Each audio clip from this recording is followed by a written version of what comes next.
রোহিঙ্গাদের যাতে প্রোটেকশন দেওয়া যায় সেজন্য একটি ব্যর্থ মিছিল করলেন। মিছিলে জনগণের উপস্থিতি বা স্বতঃস্ফূর্ততা ছিল না বলে রণে ভঙ্গ দিয়ে বললেন, করে 21 তারিখে বলবো, ডিম ভাত খাইয়ে আজকে আর কিছু বলছি না। আপনারা জানেন ইতিমধ্যে সংবাদ মাধ্যমে এসে গেছে বিহার লক্ষ লক্ষ অবৈধ অনুপ্রবেশকারী রোহিঙ্গাদের নাম পাওয়া গেছে, যারা মূলত বাংলাদেশ এবং নেপাল বর্ডার দিয়ে পশ্চিমবঙ্গ হয়ে বিহারে ঢুকেছেন। শেষ প্রেস নোটে ইলেকশন কমিশন অফ ইন্ডিয়া বলেছে 86.05% বাড়ি বাড়ি ভোটার তালিকায় যে স্পেশাল সমীক্ষা সে কাজ তারা শেষ করেছে। মমতা বন্দ্যোপাধ্যায় তার কৃষ্ণনগরের সাংসদকে পাঠিয়েছিলেন সুপ্রিম কোর্টে, বিহারে আটকাতে নয়, পশ্চিমবঙ্গে রোহিঙ্গা মুসলমানদের নাম যাতে ভোটার তালিকা থেকে বাদ না যায় সেজন্য। সুপ্রিম কোর্ট সব দেখে শুনে বুঝে স্থগিতাদেশ দেয়নি।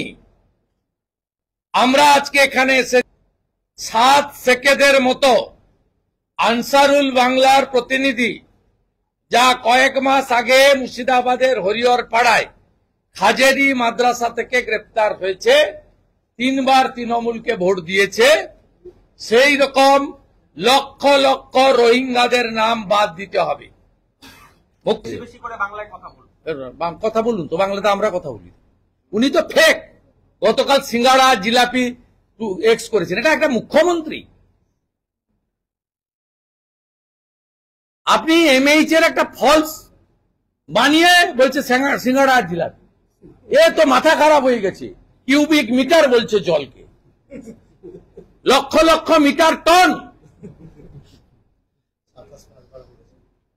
উনি গান গেয়েছেন নজরুল মঞ্চে, এবারে নজরুল জয়ন্তীতে, আমার যাওয়ার সময় হলো দাও বিদায়।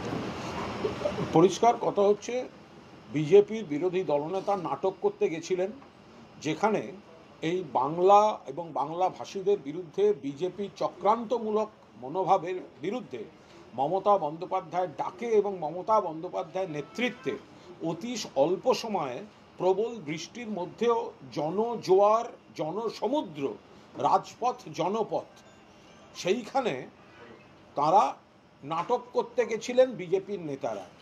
যাদের কথা বলা হচ্ছে, মুখ্যমন্ত্রী মমতা বন্দ্যোপাধ্যায় যাদের কথা বলছেন, তারা হচ্ছে ভারতীয় নাটক করতে গেছেন। কারণ মমতা বন্দ্যোপাধ্যায়ের নেতৃত্বে যে আন্দোলনটা শুরু হয়েছে, বিজেপির এই বাংলা বিরোধী মানসিকতার, বাংলা ভাষী যারা ভারতীয় বাঙালিদের বিরুদ্ধে যে বিজেপির যে ঘৃণার রাজনীতি, তার বিরুদ্ধে মমতা বন্দ্যোপাধ্যায়ের নেতৃত্বে যে আন্দোলন শুরু হয়েছে, তাতে কেঁপে গিয়ে নাটক করতে গেছিল ওই নির্বাচন কমিশন।